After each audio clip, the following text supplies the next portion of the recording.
Hello everyone. We have seen how to prepare a Google form. But now we are going to explore the various features that we have in Google Form. For this I have taken the same question paper that we prepared for the previous video on Google Forms. So we have the same question paper here.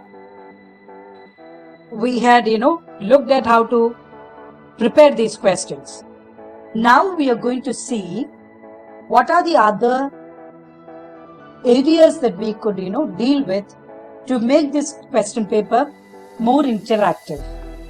So we have an option over here, which is settings. So we click on settings. The general setting is, if you want to collect the emails, you could collect the emails as it is.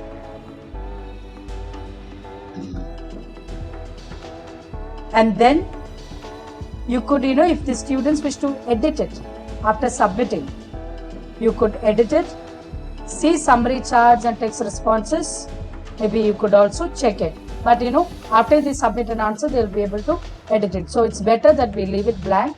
Limit to one response. That is very important for us to note, because once they submit clicking on the link, the same child, if he or she wishes to, submit another one, when you check this, it's going to be limited to just one response. We have an option over here called quizzes. So we could click on quizzes here, and the entire question paper that you prepared is going to be converted into a quiz format. So you check this option, make this a quiz, and then we have few options here. Release grade immediately after each submission. No, later, after manual review, you could check the options. Now we scroll down, respondents can see missed questions, they can see the correct answers, and they can see the point values as well. And now we click on the save option here. Now there is some changes that we need to make to the questions that we prepare. So maybe after you type in one question, it's good that you go ahead and make it into a quiz format. So we just scroll down here. We have the first question. So I just click on this question. And what is the correct answer? It is the third one, right? And the other options that we gave are 5, 6 and 8.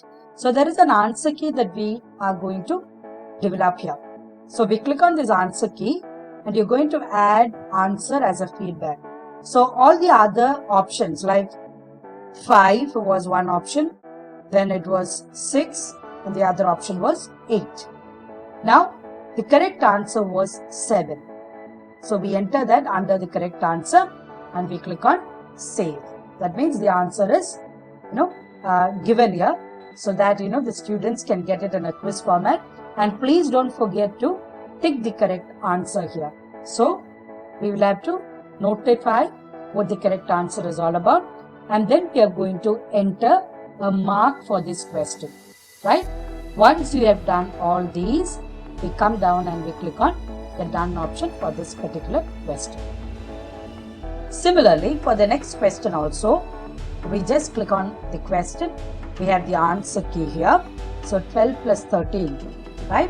So we have 22, 23 and 24, which are the wrong options. So we click on add answer feedback, incorrect answers, that is 22, enter, 23, enter and 24, right?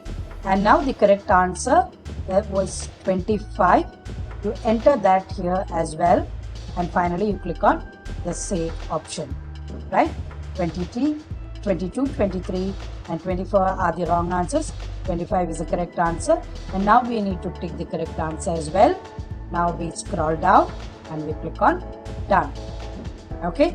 Now the last question that we had, it's a short answer type question.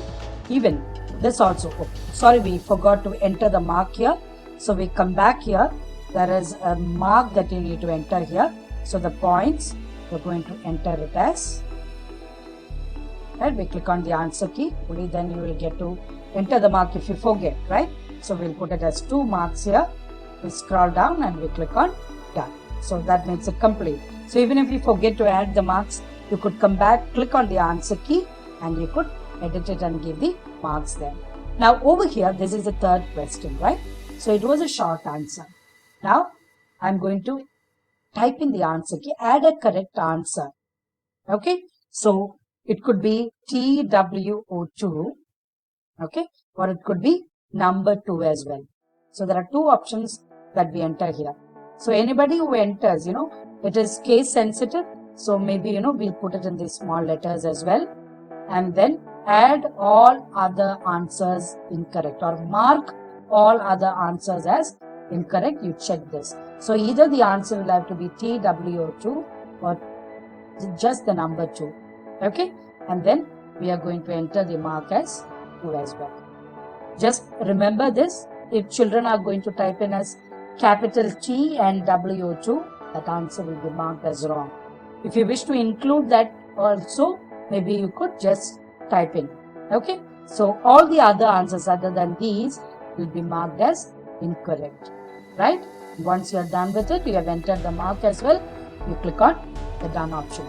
So this is how you convert it into a quiz format, and these are certain things that we need to keep in mind.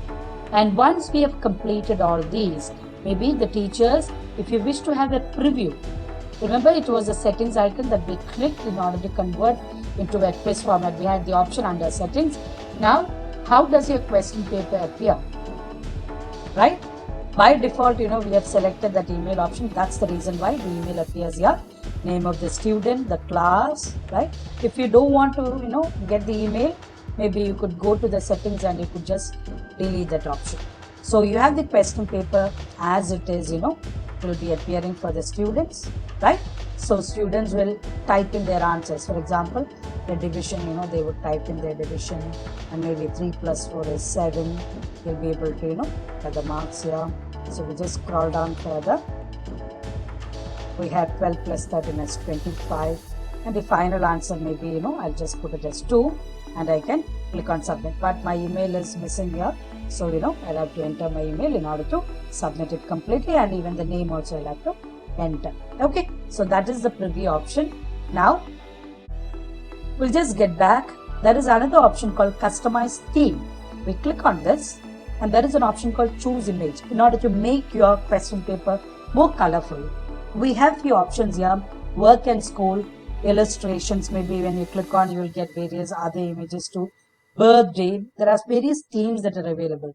Food and dining, if you want, you could include party, just kids, maybe wedding. There are various options that are available here. Okay. So it's better that we go for work and school. Maybe if you wish to upload an image that you have already saved on your device, or maybe that you could browse, you could go for upload, or you have the photos option as well. So I click on work and school. I just scroll down, and maybe I'm going to choose an apt image, maybe an image of my choice. So I choose this particular image, and then I click on the insert option. So the image is going to be inserted here. Now my question paper has come up with, various colors here. So if I wish to, add a color here, maybe I could add, maybe it's an yellow option that I wish to give, or maybe another color that I wish to give. All those colors, can be added here. Whatever color that you wish to give, you could go ahead and you could add that. Maybe I'll just go for a lighter green, maybe. We're going to add it, right? So the question paper, even the font size, font style indeed, if you wish to change, maybe a playful font style to give, right? And once you have done all that, maybe, you're going to save it as well. Okay. So you have, converted everything the way you want it, right? And now we go back and we click on the send option. Similarly, if you're going to send it to your own email address and then copy the link and send it to the students, you could do that. Or maybe, if you are going to create a link here, then you're going to shorten the URL.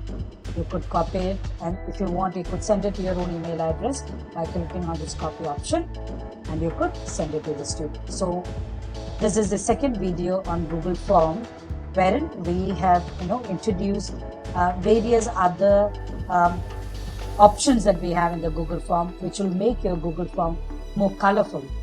And more than that, we have converted into a quiz format, which is more convenient and engaging for the students as well, right? So this is the way we prepare a Google form more effectively. Hope you liked it very much. And as you use it and as you practice it, you will be able to do it the best way possible. We have taken an example of mathematics. You can do it with all the other subjects. When it comes to languages, Indian languages, maybe we will have to have that application wherein you have the typing option for it. So wish you all the best for an engaging assessment, and at the same time for various other purposes like collecting details or gathering information for various business purposes. Google Form is going to be a wonderful option. Thank you so much.